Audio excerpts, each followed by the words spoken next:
नमस्कार बच्चों, आइए आज कोऑर्डिनेट ज्योमेट्री का हम वीडियो नंबर 2 लेके आए हैं। इसके पहले मैंने एक वीडियो बना रखा था, आप नीचे जाकर देख सकते हैं डिस्क्रिप्शन में। और ये वीडियो अंत तक देखिएगा और मेरे चैनल पे बने रहिएगा, शेयर और लाइक करते रहिएगा। कोऑर्डिनेट ज्योमेट्री मैंने पहले पढ़ा चुका था, बहुत बार ये पूछा गया है भुज और कोटि। मैंने कोऑर्डिनेट ज्योमेट्री में इस तरह से आपको पढ़ाया था। इसे बोला जाता है फर्स्ट कोऑर्डिनेट, इसे बोला जाता है सेकेंड कोऑर्डिनेट, इसे बोला जाता है थर्ड कोऑर्डिनेट, इसे बोला जाता है फोर्थ कोऑर्डिनेट। यानी मैंने ये आपको बता दिया था एक्स एक्सिस है और ये वाला जो है वाई एक्सिस है, ठीक है।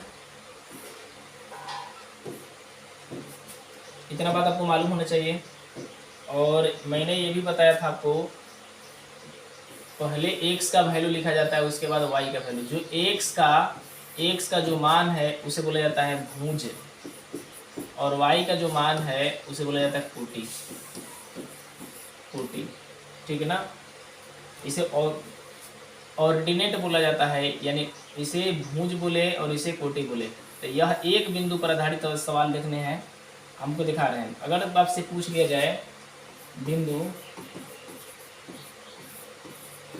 6-5 के बीच की दूरी,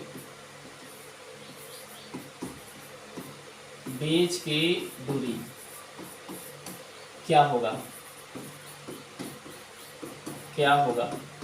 अगर एक बिंदु दिया जाए, जिस तरह से मान कर चलिए, यहाँ पर मैंने लिखा, तो ये किस चीज़ का वैल्यू है मेरे प्यारे दोस्त? 6 किसका वैल्यू है? तो आप कहिएगा x का वैल्यू है। तो x में किस तरफ हुआ है, प्लस है या माइनस वाला है?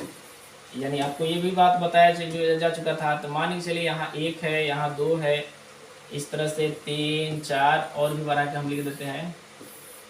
अरे यार, 4 5 6, ये 6 हो गए। इस तरह से y का वैल्यू जो है 5 है। 5 मान के चलिए यहाँ 1 है, 2 है, 3 है, 4 और 5, यही है। x का जो मान है प्लस में है 6, तो हमने लिखा है प्लस में 6, ठीक है। y का जो मान है 5 प्लस में, तो 5 प्लस में नीचे जाएंगे तो होगा या ऊपर जाएंगे। तो आपको बता दिया गया था कि y का जो मान है 5 प्लस में है, इसीलिए हम यहाँ पे 5 यहाँ डॉट कर दिए, ठीक है ना। अब बोला है इन दोनों के बीच की दूरी क्या होगा। तो यहाँ ये 6 बैठा हुआ है, यहाँ पर 5 बैठा हुआ है, ठीक।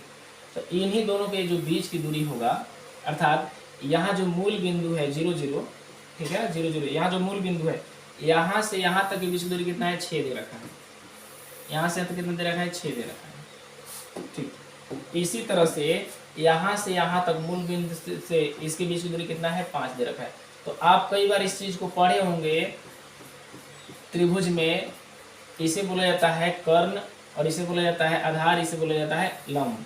तो हम क्या कर रहे हैं, इन दोनों के बीच की दूरी निकाल रहे हैं। तो इन बीच की दूरी को हम उन समयों में h बोला जाता था, यानी जो लंब आप कर्ण आधार पढ़े होंगे, इसे p बोला जा रहा था, इसे b बोला जा रहा था, आप भी जानते हैं। लेकिन इसमें p b h नहीं लिखना है। यानी ये बीच की जो डिस्टेंस है, जो बीच की दूरी आपको दिखाई दे रही है, यहाँ जो बीच की दूरी आपको दिखाई दे रहा है, ये जो पूरा जो बीच की दूरी आपको दिखाई दे रहा है, यानी इसे d बोलेंगे। यानी d बराबर आपके लिए d बराबर होगा, यानी कर्ण बराबर हो गया, d बराबर हो गया, यानी यह लंब को हम क्या ले रहे हैं? y, और आधार का बोले x। यानी हम कह सकते हैं x का स्क्वायर प्लस y का स्क्वायर। अर्थात इतना आपको ये नहीं लिखना है कि ये फिगर नहीं ड्रॉ करना है, यानी डायरेक्ट d बराबर क्या दिखाई दिया? x square plus y square. अर्थात हम इसके लिए हल करने के लिए जो x का मान है, अर्थात x का क्या मान है भाई मेरे? 6 है, और y का क्या मान है? 5 है। तो d बराबर आपका हो गया 6 का स्क्वायर प्लस कितना हो गया? 5 का स्क्वायर। तो आप बताइए 6 का स्क्वायर कितना हो गया? 36, अब प्लस 25, 36 और 25 कितना हो गया? 36 25 हो गया आपके लिए 61, यानी रूट में 61। जब भी लिखा जाता है तो इकाई या मात्रक के रूप में लिखा जाता है, तो आप इसका आंसर क्या लिखेगा?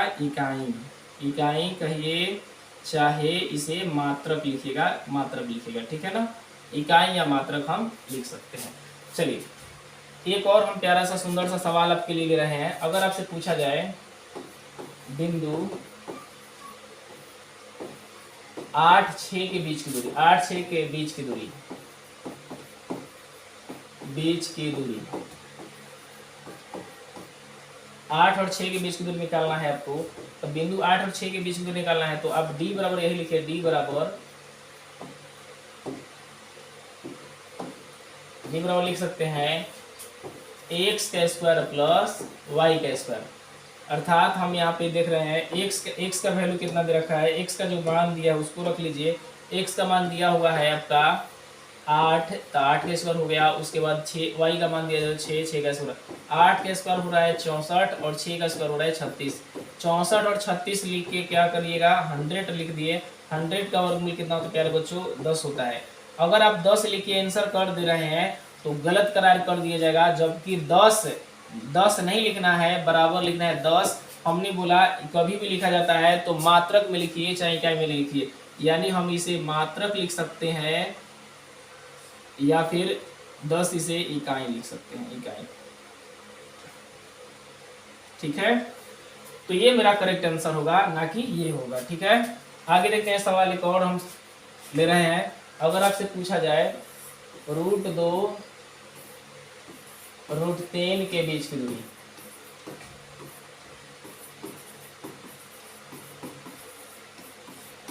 ये तीसरा सवाल है, तो आप फिर इसी तरह से डी बराबर लिख लीजिए, b² minus 4a x square plus y square. एक बिंदु के लिए है, तो आप यहाँ देखिएगा, यहाँ जो x का जो मान है, x का जो मान मेरा दिखाई दे रहा है, x का क्या मान है, √2। √2 का क्या लिखना है, स्क्वायर, तो स्क्वायर मैंने लिखा प्लस। इसी तरह से आपके लिए जो है y का क्या वैल्यू है, √3, तो रूट मैंने 3 लिखा, इसका स्क्वायर मैंने कर दिया। ठीक, आप ये भी आप जानते हैं, आप यह 100% जानते हैं, 2 का स्क्वायर करिए, 2 का स्क्वायर करिए कितना होगा 4, और 4 का वर्गमूल कितना होगा प्यारे बच्चों, 2। तो यहाँ पे मैंने लिख दिया 2। ठीक, 2 का स्क्वायर हुआ 4, 4 का वर्गमूल या रूट में है तो 4 का वर्गमूल कितना होगा 2। फिर इस तरह से 3 का स्क्वायर करिएगा तो 3 3 9 होगा, 9 का वर्गमूल करिएगा तो 3 बचेगा, यानी कि यह होगा 3। अब यहाँ देखिए 2 और 3 जुट रहा है, तो 2 और 3 कितना हो जाएंगे 5। 5 अगर ऐसे लिख के छोड़ देते हैं तो गलत होगा, जब तक कि इसमें क्या ना लिखा जाए, इकाई अगर लिखते हैं तो जाके सही होगा। चाहे √5 मात्रक लिखे, √5 मात्रक आपको लिखना पड़ेगा। ठीक, यह एक बिंदु पर आधारित सवाल था। अब 2 बिंदु पर आधारित सवाल दिया जा सकता है, एक बिंदु पर आधारित एक और मैं एक सवाल आपके लिए, आपको पहले सवाल दे रहा हूँ, आप इसको कम से कम बनाकर मुझे कमेंट बॉक्स में कमेंट कीजिएगा। देखते हैं आपके अंदर जुनून और जज्बात कितना है। अर्थात आपसे पूछा जाए 3 6 के बीच की दूरी निकालिए, इस तरह से 3 4 के बीच की दूरी निकालना है। इसी प्रकार 12 और 5 के बीच की दूरी निकालना है। इसी तरह से 40 और 9 के बीच की दूरी निकालना है। इसी तरह से 10 और 12 के बीच की दूरी निकालना है। ठीक, इसी तरह से 3 और 7 के बीच की दूरी निकालना है। इतने सवालों के बीच की दूरी आप निकालिएगा। अगला सवाल हम बताते हैं, जब 2 बिंदु होगा तो उसके लिए बीच की दूरी क्या होगा मेरे प्यारे बच्चों, 2 बिंदु हो, ध्यान से देखिएगा, 2 बिंदु हो, जब 2 बिंदु होगा उसके बीच की दूरी क्या निकालना होगा, 2 बिंदु हो। जैसे सवाल दे रखा है बिंदु 3 5 तथा बिंदु 5 6 के बीच की दूरी, क्या होगा, अगर इसीलिए ओवरऑल देखा जाए तो इसके लिए भी एक ग्राफ खींच के बता सकते हैं, लेकिन आप उतना ना करिए, सीधा फॉर्मूला आप समझ लीजिए क्या होता है। d बराबर होगा x2 माइनस x1 का whole square plus y2 minus y1 का होल स्क्वायर। अब आपको x1 और y1, x2 और y2 जांच कर लीजिए। देखिए ध्यान से देखिए, इसे हम मान लेते हैं x1, तो इसका नाम रखेंगे y1, पहले x उसके बाद y, x पहले y। ठीक, फिर इसमें x है तो x का मान क्या हो गया 5 और y का मान क्या हो गया 6। इस पहला जो बिंदु है तो पहला बिंदु के लिए 1 1 लिख रहे हैं, दूसरे बिंदु के लिए हम 2 2 लिख रहे हैं। अब आपको मान समझ में आ गया होगा कि क्या करना है। तो देखिए x2 का वैल्यू बताइए, x2 क्या यह x2 है ना, क्या यह x2 है, तो हाँ, तो यहाँ पे मैंने 5 लिखा,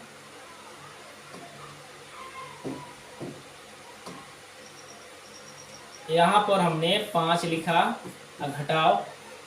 अब देखिए x1 का वैल्यू कितना दिया है 3, 3 लिख के मैंने स्क्वायर कर दिया, प्लस फिर देखिए y2 का मान कितना दिया है 6, तो मैं यहाँ 6 लिखा, घटाओ y1 का वैल्यू कितना दिया है 5, तो मैंने 5 लिखा, इसके बाद होल स्क्वायर से कर लीजिए।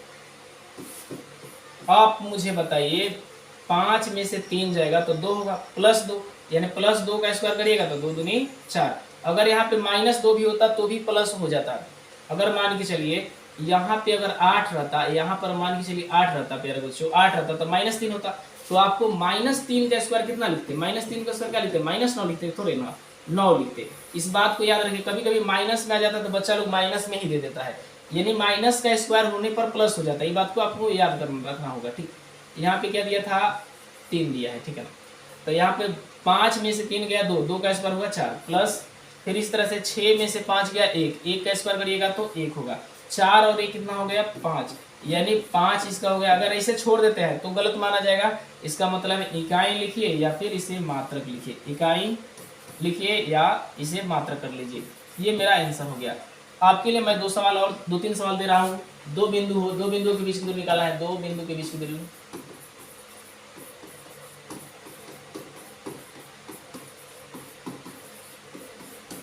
एक नहीं तो और हम सवाल आपके लिए बना देते हैं जो कि सबसे बेस्ट रहेगा। यहाँ देखिएगा, अगर मैं बोलूँ a,0 तथा 0a के बीच की दूरी, तो आप वही फॉर्मूला लगाइए, d का जो मान है d बराबर क्या होता है x2 - x1 का whole square plus y2 - y1 का होल स्क्वायर। यहाँ देखिए x2 का जो मान है, x2 का मान क्या है बच्चों, x2 का जो मान है, यहाँ हम फिर से आपको एक बार लिख देते हैं। ये वाला पहला लाइन है तो x लिखे, इसे y लिखे, पहला बिंदु के लिए 1 कर लिए, दूसरा बिंदु है यानी दूसरा ग्रुप है तो इसे इसमें भी x है, इसमें भी y है, इसका नाम y है तो y लिखे, 2 कर लिए। तो आप देखिए x2 का जो वैल्यू है, x2 का जो मान है क्या दिया हुआ है, x2 का मान क्या दिया है 0, माइनस x1 का जो मान है वो लिखिए, x1 का मान दिया है a, तो a का स्क्वायर मैंने कर लिया, प्लस y2 का मान देखा जाए, y2 का मान क्या है a है, माइनस y1 का मान क्या है, y1 का मान 0 है तो मैंने 0 के स्क्वायर कर लिया। ठीक है, इसी तरह से आगे हम कर रहे हैं। यहाँ 0 में से तो -a कम ना होगा, यानी -a का स्क्वायर क्या होगा +a स्क्वायर, यानी कि फिर आगे आपके लिए लिख देता है टर्म, -a का स्क्वायर हुआ प्लस a में से 0 तो घटेगा नहीं तो a का स्क्वायर हुआ, -a का स्क्वायर क्या हो जाएगा, -a का स्क्वायर होगा +a स्क्वायर, यानी माइनस से माइनस कट जा रहा है, और प्लस a स्क्वायर कितना हो गया, a स्क्वायर हो जा रहा है आपका a स्क्वायर हो जा रहा है a और a 2a स्क्वायर। आप भी जानते हो रूट के अंदर से 2 में से 1 बाहर निकलता है, तो आप बताइए क्या आप a को ऐसे लिख सकते हैं 2 गुने a गुने, तो कहेगा हाँ जी सर, यहाँ 2a है तो a के बाहर करिए, 1 a बाहर होगा तो a रूट क्या होगा 2, और इसके पीछे क्या लगा दीजिए मात्रक या फिर इकाई, यही मेरा करेक्ट आंसर होगा। अब आपके लिए होमवर्क दे रहे हैं, होमवर्क आप बना कर दिलाइएगा, दिखाइएगा हमें, कमेंट में जरूर कमेंट कीजिएगा कि हमारा हौसला बढ़ा रहे और आपका हम कमेंट पढ़ सकें। आपके लिए बच्चों दे रहे हैं, आप कोशिश करिएगा बनाने के लिए।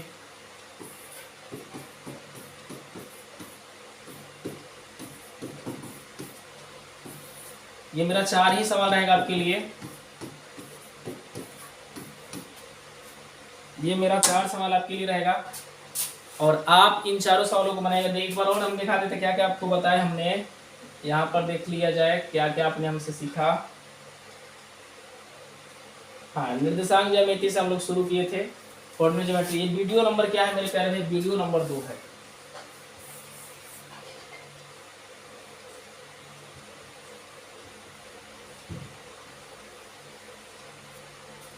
वीडियो नंबर 2 है। और इस चैनल को कोशिश कीजिएगा जहाँ तहाँ अपने दोस्तों को, मित्रों को, अपने सगे संबंधियों को फैलाने के लिए, ताकि हमारी वीडियो को ज़्यादा से ज़्यादा मात्रा में देख सके। और चैनल जहाँ हो सके ग्रोथ करने की कोशिश कराइए, क्योंकि मेरा मनोबल आपसे जुटा हुआ है और आपसे यही वादा करा रहे हैं कि लाइक सब्सक्राइब कराने के लिए कोशिश करिएगा। तब तक के लिए जय हिंद।